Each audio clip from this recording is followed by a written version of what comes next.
cleared now, and that's it. Australia are the World Cup champions of 1999, and well might they celebrate. और anti climax हो गया। Pakistan world cup 99 का final हार गया। जो लावा अंदर ही अंदर पक रहा था, बिलाखिर फट पड़ा। अब तक मैच फिक्सिंग पे जो बातें हो रही थी, ढके छुपे हो रही थी, दबे लफ्जों में हो रही थी, लेकिन अब रोकने वाला कोई नहीं था। ज़बानें बंद करने के लिए तहकीकात शुरू हो गई और ज़्यादा दिन नहीं लगे, फैसला भी आ गया। टीम के 2 खिलाड़ियों पर लाइफ टाइम बैन लगा दिया गया और बहुत से खिलाड़ियों पर जुर्माना लगा, सिर्फ इसलिए क्योंकि उनके खिलाफ पक्के सबूत नहीं थे। लेकिन जो खिलाड़ी इस गन में से साफ निकल गए, उनमें एक थे शाहिद खान अफरीदी।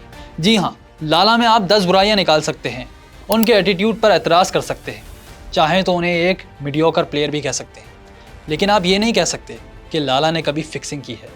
इस मामले में उनका रिकॉर्ड बिल्कुल क्लीन है और ये कोई छोटी बात नहीं। मैं कहता हूँ कि पाकिस्तान में रहते हुए ये बहुत ही बड़ी बात है। क्यों? क्योंकि पाकिस्तान क्रिकेट की हिस्ट्री है कि खिलाड़ी चाहे किसी पिंड से उठकर आया हो या अपर मिडिल क्लास का हो, फिक्सिंग का दाग सबके दामन पर लगा, या कम से कम इसके छींटे तो ज़रूर आए। तो ऐसी टीम में अगर कोई बिल्कुल नीट एंड क्लीन हो तो ये वाकई बहुत बड़ी बात है। बहरहाल, जस्टिस कय्यूम कमीशन के फैसले से पाकिस्तान क्रिकेट को बड़ा नुकसान पहुंचा, लेकिन ये तो सिर्फ पहला दचका था। अभी तो कुछ ऐसा होने वाला था कि दुनिया बदल जानी थी, पाकिस्तान भी और पाकिस्तान क्रिकेट भी। ये 8 मई 2002 का दिन था। न्यूजीलैंड पाकिस्तान के टूर पे था, कराची टेस्ट के लिए। खिलाड़ी सुबह सवेरे पर्ल कॉन्टिनेंटल में नाश्ता कर रहे थे कि अचानक एक धमाका हो गया। लोग महफूज कमरों की तरफ भागे और शाहिद अफरीदी वो बाहर की तरफ। फिजा में बारूद की बू थी। लाला ने अपने सामने लोगों को मरते देखा और इन्हें अंदाज़ा हो गया कि अब ना पाकिस्तान पहले जैसा रहेगा और ना ही पाकिस्तान क्रिकेट। ज़्यादा दिन नहीं लगे, एक धमाका पाकिस्तान क्रिकेट टीम में भी हुआ जब वक्कार यूनिस को कप्तान बना दिया गया। शाहिद अफरीदी के अल्फाज में, वक्कार यूनिस एक बेहतरीन बॉलर थे, लेकिन एक टेरेबल कैप्टन थे। वो टीम को मुत्तहिद नहीं रख सके और ना ही ड्रेसिंग रूम की पॉलिटिक्स को ख़त्म कर पाए। टीम कागज़ पर तो दुनिया की बेहतरीन टीम लगती थी, लेकिन हकीकतन इसमें यूनिटी नाम की कोई चीज़ नहीं थी। नतीजा ये निकला कि पाकिस्तान वर्ल्ड कप 2003 के पहले राउंड से ही बाहर हो गया। 2Ws का एरा ख़त्म हो गया। शाहिद अफरीदी का दौर शुरू हो जाता, लेकिन नहीं, इन्हें टीम से निकाल दिया गया।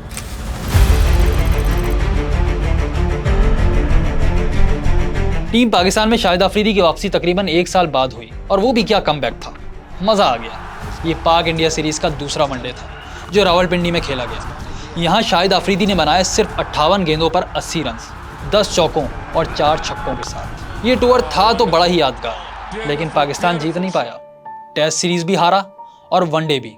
नतीजा ये निकला कि कोच जावेद मियांदाद की नौकरी चली गई और शाहिद अफरीदी के लिए रास्ता साफ हो गया। याद है ना, बताया था कि जावेद मियांदाद शाहिद अफरीदी को पसंद नहीं करते थे। अब इसे शाहिद अफरीदी की लक कहें या कुछ और।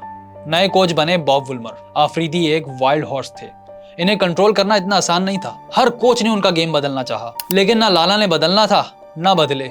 लेकिन बॉब वुल्मर जरा मुख्तलिफ थे, इसीलिए तो इन्हें पाकिस्तान क्रिकेट की तारीख का बेहतरीन कोच समझा जाता है। इन्होंने टीम को समझा, खिलाड़ियों को समझा और हाँ, शाहिद अफरीदी को भी। वुल्मर के साथ शाहिद अफरीदी ने वो तारीखी टूर भी किया, 2005 का इंडिया टूर।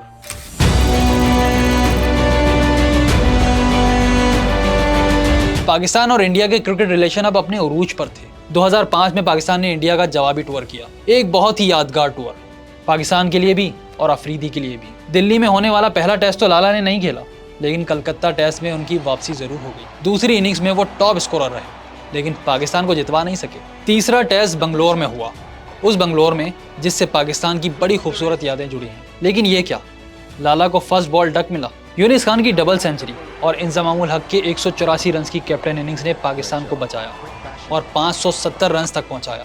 इंडिया ने ईंट का जवाब पत्थर से दिया। वीरेंद्र सहवाग की डबल 100 और टोटल 449 रन के साथ इनिंग्स खत्म। अब पाकिस्तान को कुछ करना था और बहुत जल्द करना था, और जब बात जल्दी की हो तो शाहिद अफरीदी से बेहतर कोई नहीं। उन्होंने 34 बॉल्स पर 58 रन की इनिंग्स खेली। तेज तरीन 50 का रिकॉर्ड टूट जाता, बस 2 बॉल से रह गया। पाकिस्तान ने 261 रन बनाए और इनिंग्स डिक्लेयर कर दी। इंडिया को 383 रन का टारगेट मिला और यहाँ शाहिद अफरीदी बॉल से भी चल गए। VVS लक्ष्मण, सौरव गंगुली और सचिन तेंदुलकर इंडिया के 3 महान बैट्समैन आउट किए। 17 ओवर्स में सिर्फ 13 रन देकर पाकिस्तान 168 रन से जीता। बंगलोर अमर हो गया। लेकिन एक मिनट, अभी वनडे सीरीज बाकी है।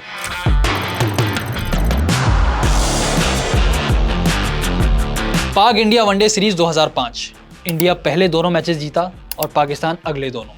6 मैचेस की सीरीज अब 2-2 से बराबर थी और 5वां मैच हुआ कानपुर में, जहां जो जीतता नाकाबिले शिकस्त हो जाता। 250 चेस करते हुए पाकिस्तान ने शाहिद अफरीदी को ओपनर भेजा। तब लाला की 3 वनडे सेंचुरियां थी, लेकिन पहली वर्ल्ड रिकॉर्ड सेंचुरी के बाद हमने कभी उन्हें उस मूड में नहीं देखा था। और ये दिन नसीब हुआ कानपुर को, इंडिया के खिलाफ इंडिया में। और लाला को इस तरह बैटिंग करते हुए देखना जिंदगी में और क्या चाहिए। अपनी तीसरी ही बॉल पर शाहिद अफरीदी ने बालाजी को एक छक्का लगाया और फिर पीछे मुड़कर नहीं देखा। अनिल कुंबले का स्वागत किया 3 छक्कों और 1 चौके के साथ, सिर्फ 20 गेंदों पर 50 cross. Goes again, over long on, a huge hit for 6. Bowler समझ रहे थे कि बस बहुत बना दिए, अब बेसब्रा अफरीदी जल्दी आउट हो जाएगा, लेकिन नहीं, वो लाला का दिन था। उन्होंने 100 बनाई सिर्फ 45 बॉल्स पर। अपने वक्त की सेकंड फास्टेस्ट 100, यानी तेज तरीन सेंचुरियों में टॉप दोनों पोजीशंस लाला के पास गए थे। And in the air, down the ground, 400 in one-day internationals. Match Pakistan जीत गया, man of the match Lala बने और यहीं पर रवि शास्त्री ने वो जुमला कहा, boom boom Afridi. But now the man of the match award and no prizes for guessing that. Shahid Afridi, boom boom Afridi for that magnificent innings of 102 of just 45 balls. लाला को एक नया नाम मिल गया, लेकिन उन्हें बूम बूम बनाने वाला अचानक एक दिन उन्हें छोड़ गया।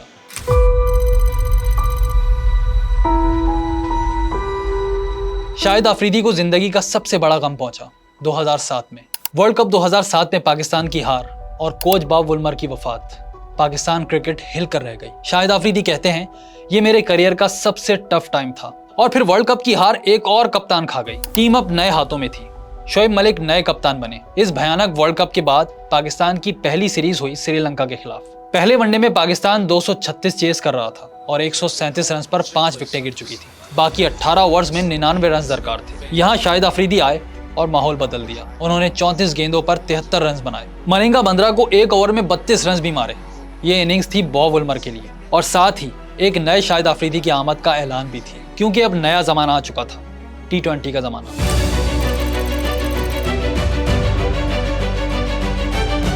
T20 दुनिया के लिए नई चीज थी, लेकिन जो कराची में खेला हो वो इस फॉर्मेट को अच्छी तरह जानता है।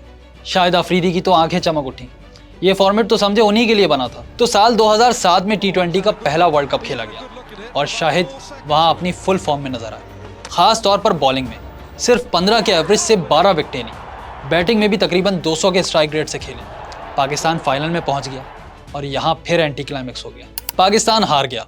Shahid Afridi man of the tournament बने, लेकिन इस ट्रॉफी की इन्हें कोई खुशी नहीं थी। लाला को तो वर्ल्ड कप चाहिए था किसी भी कीमत पर। और फिर 2009 आ गया, ऐसा साल जिसने पाकिस्तान क्रिकेट को बदल दिया हमेशा के लिए। मार्च में श्रीलंकन टीम पर दहशतगर्दों ने हमला कर दिया। पाकिस्तान क्रिकेट का सर शर्म से झुक गया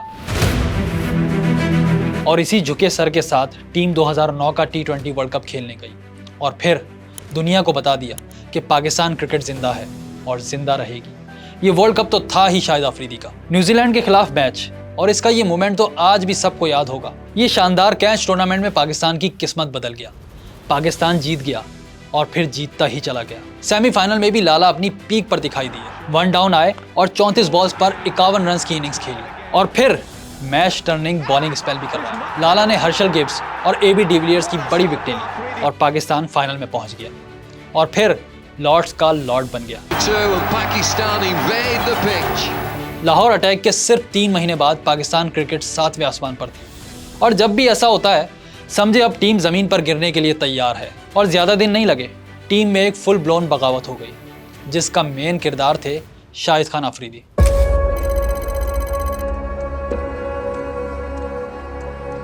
साल 2009 पाकिस्तान क्रिकेट के लिए एक यादगार साल, लेकिन मैदान के अंदर, मैदान के बाहर तो ये बदतरीन साल था, क्योंकि यही साल था जिसमें यूनिस खान के खिलाफ तकरीबन पूरी टीम ने बगावत कर दी थी। जी हाँ, वर्ल्ड चैंपियन कैप्टन के खिलाफ। बात यहाँ तक पहुँच गई कि कई खिलाड़ियों ने कुरान मजीद पर कसम खाई कि वो यूनिस खान की कप्तानी में नहीं खेलेंगे। लेकिन क्यों? क्योंकि यूनिस खान का मिजाज ज़रा सख्त था। कहा जाता है कि इस बगावत के पीछे शाहिद अफरीदी थे। यूनिस खान आज तक यही कहते हैं, लेकिन लाला का कहना ज़रा मुख्तलिफ है। वो कहते हैं इस बगावत के पीछे एक अहम बैट्समैन थे। नाम तो उन्होंने नहीं लिया, लेकिन मैं बता देता हूँ, लाला का इशारा मोहम्मद यूसुफ की तरफ था। जब यूसुफ से पूछा जाता है तो मिसबाह-उल हक का नाम लेते हैं, लेकिन ये कुरान मजीद लाने वाला कारनामा किसका था? ये थे शोएब मलिक। खैर, शाहिद आफरीदी कहते तो यही हैं, लेकिन इस बगावत वाले मामले पर उनका दामन साफ नहीं है, क्योंकि वही थे जिन्होंने चेयरमैन पीसीबी इजाज भट्ट से मुलाकात की थी और उन्हें बताया था कि प्लेयर्स क्या चाहते हैं। और यही मुलाकात है जिसकी वजह से यूनिस खान कहते हैं कि बगावत के पीछे असल हाथ शाहिद आफरीदी का था। अफसोस की बात बताऊं, ये सारा ड्रामा चैंपियंस ट्रॉफी 2009 के बीचों बीच हुआ। जी हाँ, इतने बड़े टूर्नामेंट के दरमियान। तभी तो टीम पाकिस्तान, जो 3 महीने पहले T20 की वर्ल्ड चैंपियन बनी थी, चैंपियंस ट्रॉफी में हार गई। लेकिन टीम को ट्रॉफी मिले ना मिले, नया कप्तान जरूर मिल गया। न्यूजीलैंड और ऑस्ट्रेलिया के टूर के लिए कप्तान बने मोहम्मद यूसुफ। टीम हारी, बहुत बुरी तरह हारी, और पहले तीनों टेस्ट हारी और फिर सारे वनडे भी। लेकिन आखिरी वनडे में जख्मी यूसुफ की जगह कप्तानी की अफरीदी ने, और फिर वो काम किया जो शायद दुनिया में कोई नहीं करता। उन्होंने बॉल टेम्परिंग की, वो भी खुल्लम खुल्ला बॉल चबाकर। शाहिद आफरीदी कहते हैं, मैंने ये हरकत शेयर डेस्परेशन में की, जिसके लिए मैं माफ़ी चाहता हूँ। मुझे हमेशा इस हरकत पर अफसोस होता है। मैं बस चाहता था कि हम किसी तरह मैच जीत जाएं, और ये मेरी बहुत बड़ी गलती थी। अपनी किताब गेम चेंजर में उन्होंने कुछ और भी लिखा है, ये कि हर खिलाड़ी बॉल टेम्परिंग करता है। मेरी गलती बस इतनी थी कि मैं छुपा नहीं सका। वाह, क्या बात है लाला की। इस हरकत पर 2 मैचेस का बैन लगा और फिर उन्हें पाकिस्तान का कैप्टन बना दिया गया। जी हाँ, ये पाकिस्तान है और हमारे यहाँ ऐसा ही होता है।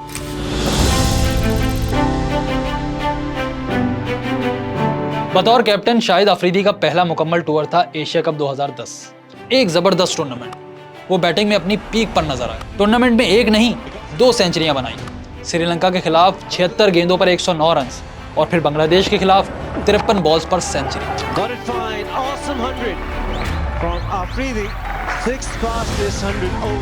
ये लाला की आखिरी बड़ी इनिंग्स थी, उनकी आखिरी सेंचुरी, और फिर वो तकरीबन 6 साल तक इंटरनेशनल क्रिकेट में रहे, लेकिन हमें कोई सेंचुरी नजर नहीं आई। हमें पहले वाला लाला फिर कभी नजर नहीं आया, और ज्यादा दिन नहीं गुजरे, वो भयानक टूर आ गया जब पाकिस्तान क्रिकेट की हेड ऑन टक्कर हो गई।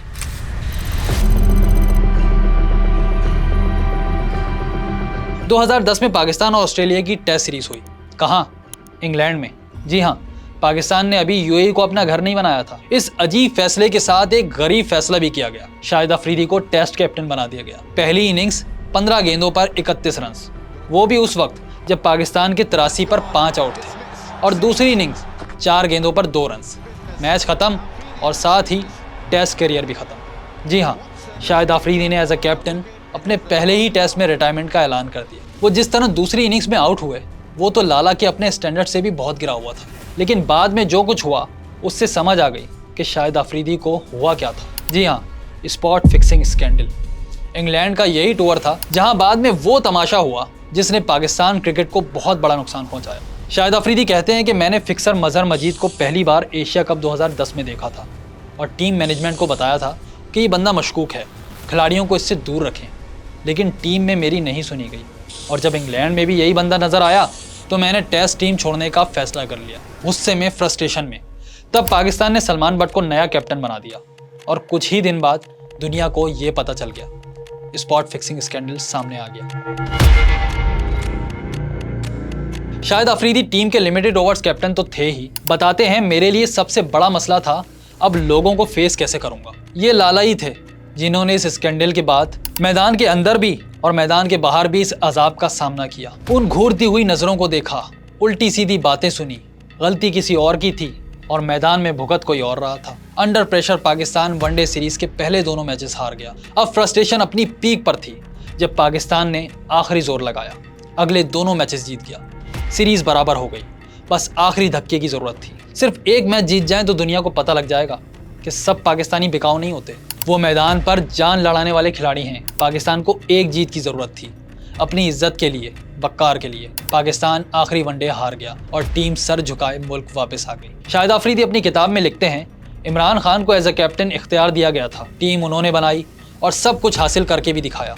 और मुझे टीम में स्पॉट फिक्सर्स दिए गए, झूठ बोलने वाले, चोर और डाकू, दबाने वाला क्रिकेट बोर्ड और कीड़े निकालने वाले कोच। ये पाकिस्तान क्रिकेट का सबसे डार्क पीरियड था। और लाला ने फैसला कर लिया था कि वो पाकिस्तान को अंधेरों से निकाल कर ही लाएंगे। 2011 वर्ल्ड कप का साल था और शाहिद अफरीदी अपनी बेहतरीन फॉर्म में थे। वर्ल्ड कप से पहले श्रीलंका के खिलाफ एक वनडे में उन्होंने कमाल कर दिया, 75 रन भी बनाए और 5 विकेटें भी ली। यूं 2 बार वो कारनामा करने वाले तारीख के पहले खिलाड़ी बन गए और ज्यादा दिन नहीं लगे, लाला और उनकी टीम वर्ल्ड कप 2011 में थी।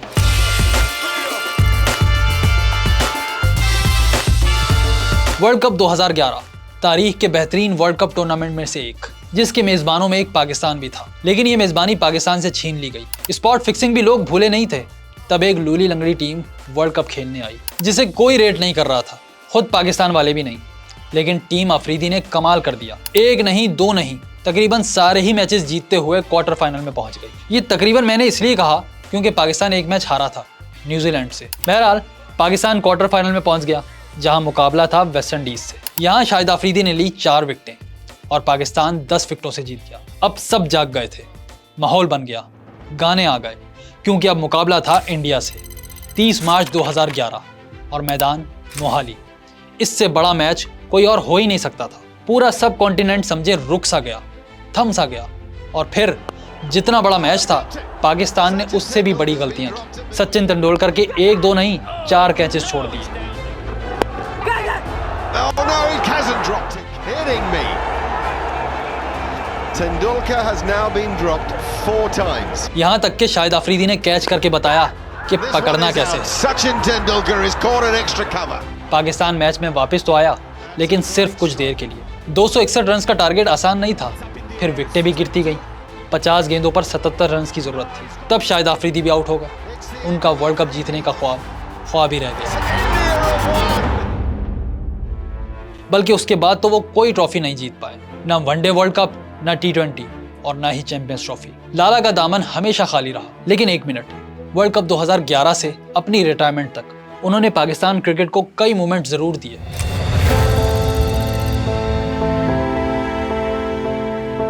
ये 2013 था, पाकिस्तान वेस्ट इंडीज के टूर पे था, जहां शाहिद अफरीदी ने वो किया जो शायद कभी कोई ना कर पाए। पहले तो उन्होंने 55 गेंदों पर 76 रन की जबरदस्त इनिंग्स खेली, वो भी उस वक्त जब पाकिस्तान के 47 पर 5 आउट थे। यूं पाकिस्तान की बैटिंग लाइन को टोटली कोलैप्स होने से बचा लिया। और फिर बॉलिंग में वो किया जो कभी कोई स्पिनर नहीं कर सका। उन्होंने सिर्फ 12 रन देकर 7 विकेटें ली। ये आज भी किसी बॉलर के second best ODI bowling figures हैं। और हाँ, लाला के आखिरी जल्बों में वो भी तो था।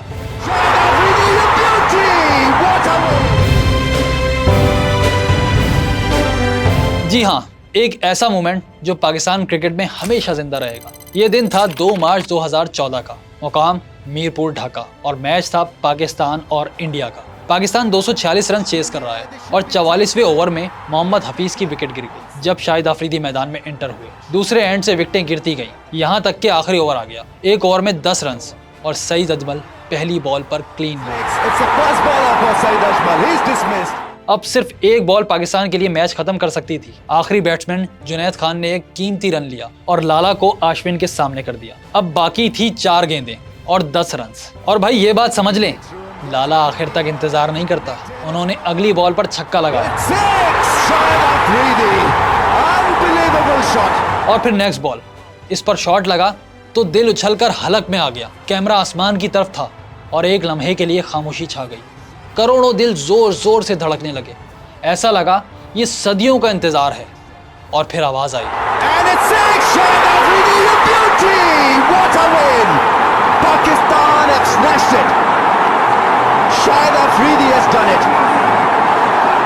इस मोमेंट को, फीलिंग्स को हम अल्फाज में बयान कर ही नहीं सकते। कोई पाकिस्तानी नहीं कर सकता। वो सिर्फ फील करने वाली चीज थी, बस एक ऐसा मोमेंट जो कभी कोई नहीं भूलेगा, शाहिद अफरीदी भी नहीं। 2 दिन बाद लाला ने बांग्लादेश को भी धो दिया।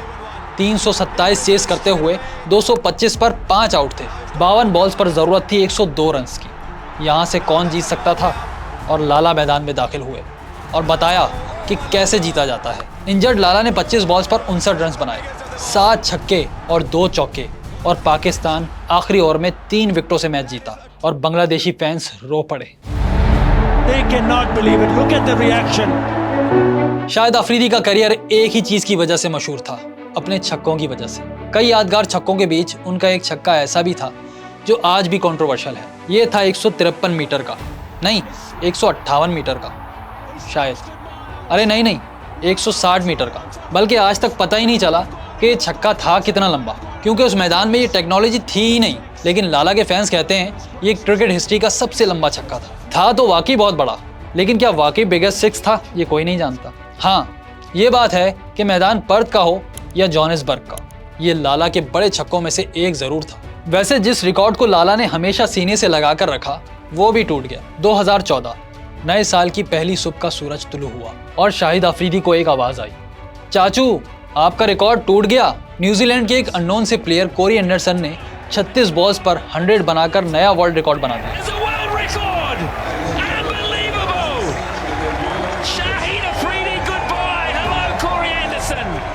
शाहिद अफरीदी ने कहा, रिकॉर्ड तो बनते ही टूटने के लिए है, लेकिन मेरी ख्वाहिश थी कि मेरा ये रिकॉर्ड कभी ना टूटे। हकीकत यह है कि उस दिन लाला ख़त्म हो गया था। उसके बाद उससे कोई रिकॉर्ड नहीं बना। बड़े बड़े टूर्नामेंट आए, T20 वर्ल्ड कप 2014 हो या वर्ल्ड कप 2015 और T20 वर्ल्ड कप 2016 की आखिरी कैंपेन, उनमें ना शाहिद अफरीदी ने कोई फाइफर लिया और ना कोई सेंचुरी बनाई। जी हाँ, अपने करियर के एंड तक।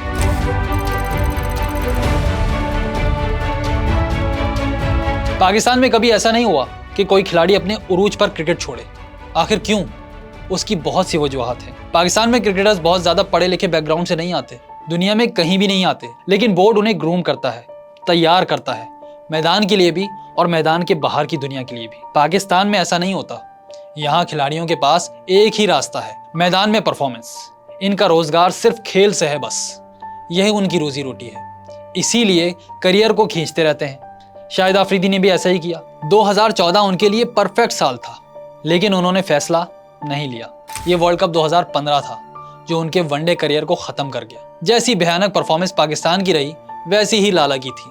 यही नहीं, फिर 2016 का T20 वर्ल्ड कप भी खेल गए, नतीजा मुख्तलिफ नहीं निकला और इसी के बाद शाहिद ने बिलाखिर रिटायरमेंट ले ली, पक्की वाली। जी हाँ, वो मशहूर थे रिटायरमेंट लेने और फिर वापस लेने में भी। लेकिन 2016 T20 वर्ल्ड कप के बाद फिर ऐसा कभी नहीं हुआ। 7वीं बार रिटायरमेंट लेने के बाद शाहिद अफरीदी ने फिर वापस नहीं ली। यूं 27 टेस्ट, 398 वनडे और 99 T20 इंटरनेशनल मैचेस के साथ लाला का करियर खत्म।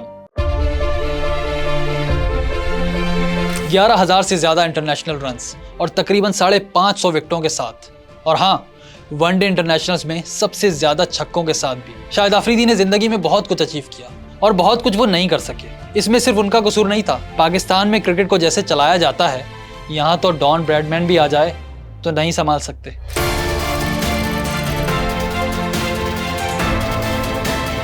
पाकिस्तान का कोई खिलाड़ी हो और उसकी कंट्रोवर्सी ना हो, ऐसा मुमकिन नहीं। शाहिद अफरीदी ने अपने हिस्से की कंट्रोवर्सीज भी बहुत ली। ऑस्ट्रेलिया में बॉल चबाने से लेकर एक मैच में पिच खराब करने तक, टीम में सियासत से लेकर गालियों के तूफान तक। कुछ लोगों की नजर में वो शोएब अख्तर की तरह क्रिकेट का बैड बॉय था, जेंटलमैन्स गेम के दामन पर दाग लगाने वाला खिलाड़ी। लेकिन उस जमाने में जिसमें कई बड़े नाम फिक्सिंग में फंसे, सिर्फ 2 खिलाड़ी ऐसे थे जिन पर कोई उंगली नहीं उठा सकता। यही 2 बैड बॉयज, शोएब अख्तर और शाहिद अफरीदी। और जहां तक बात है कि शाहिद अफरीदी की लेगेसी क्या है, वो आप आज पाकिस्तान क्रिकेट में देख सकते हैं। क्रिकेट को पाकिस्तान में मजीद पॉपुलर बनाने, बल्कि अफगानिस्तान में भी मशहूर करने में शाहिद अफरीदी का बुनियादी किरदार है। पाकिस्तान क्रिकेट में जहां हमेशा पंजाब का राज था, आज का पश्तून राज शाहिद अफरीदी की वजह से ही है। कोई माने या ना माने, लेकिन हकीकत यही है कि क्रिकेट को खैबर पख्तूनख्वा और अफगानिस्तान में फरोग देने वाली सबसे बड़ी फोर्स यही थी। इनकी शोहरत का अंदाजा इस बात से लगाएं कि युवराज ने एक बार कहा था कि मैं 6 छक्के लगाकर भी इतना पॉपुलर नहीं हुआ जितना अफरीदी पॉपुलर है। लेकिन एक मिनट, इस कहानी की एक और साइड भी है। जहां कुछ लोग दीवानों की तरह शाहिद अफरीदी को पसंद करते हैं, तो वहां ऐसे भी हैं जिन्हें लाला एक आंख नहीं भाते। वो इन्हें बस एक दिल बहलाने वाला प्लेयर समझते हैं, जो विकेट पर आता है, 8-10 गेंदें खेलता है, 1-2 छक्के मार लेता है और फिर एक गेंद पर कैच देकर वापस चला जाता है। वो शाहिद अफरीदी को गैर जिम्मेदारी की मिसाल और लापरवाही की इंतहा समझते हैं। एक ऐसा खिलाड़ी जो तमाम उम्र गुजर जाने के बाद भी लड़का बना रहा। लेकिन मजे की बात बताऊं, यही तो लाला की मकबूलियत का राज था। उनकी इन्हीं हरकतों में हर नौजवान को अपना रिफ्लेक्शन नजर आता था और वो इसीलिए इन्हें पसंद करता था। लेकिन हर बॉल को मैदान से बाहर फेंकने का जुनून शाहिद अफरीदी का करियर तबाह कर गया और इन्हें फॉलो करने वाले हजारों नौजवानों का भी। चलें, ये तो वो हैं जो शाहिद अफरीदी को उनकी क्रिकेट की वजह से पसंद या नापसंद करते हैं। लेकिन लाला ज्यादा अनपॉपुलर हुए रिटायरमेंट के बाद। अपने सियासी ख्यालात की वजह से। आपको सुनकर हैरत होगी कि शाहिद आफरीदी के अंदर वो सब कुछ है जो एक सियासतदान में होता है। अपनी किताब में लिखते हैं, मुझे मोहब्बत है तो एक चीज़ से, पाकिस्तानी सियासत, लेकिन मुझे नफरत है सियासतदानों से। उन्होंने अपनी किताब में बिलावल भुट्टो जरदारी, नवाज शरीफ और इमरान खान की ऑफर्स का जिक्र किया, जो सब की सब आफरीदी ने ठुकरा दी, बल्कि सियासतदानों को तनकीद का निशाना बनाया और यहीं से उनकी शोहरत को बड़ा नुकसान पहुंचा, क्योंकि इमरान खान की फॉलोइंग बहुत ज़्यादा है। क्रिकेट में तो थी ही, सियासत में तो वो और भी आगे निकल गए और उनके मानने वाले अपने कप्तान पर तनकीद बिल्कुल बर्दाश्त नहीं करते। वो हाथ धोकर शाहिद आफरीदी के पीछे पड़ गए और आज भी हर जगह उनकी मुखालफत करते हैं। शाहिद आफरीदी कहते हैं कि मेरे कोई सियासी एम्बिशंस नहीं है, और ये बात सच नहीं है। हकीकत ये है कि मेरा इस वक्त कोई पॉलिटिकल एम्बिशन नहीं, मगर मैं पॉलिटिक्स का बहुत सीरियस फैन हूँ। इस काम को पब्लिक सर्विस समझता हूँ, लेकिन कोई एक पार्टी भी ऐसी नहीं जिसे मैं ज्वाइन कर सकूँ। शाहिद आफरीदी जो भी कहें, हम आपको अभी से बता रहे हैं कि लाला का फ्यूचर सियासत में है। क्यों? क्योंकि शाहिद आफरीदी बिल्कुल पाकिस्तान जैसे हैं, गैर यकीनी, अनप्रेडिक्टेबल और अनसर्टेन, कभी कभी चलने वाला और कभी तो ऐसा चलने वाला कि चलाने वाला भी हैरान रह जाए।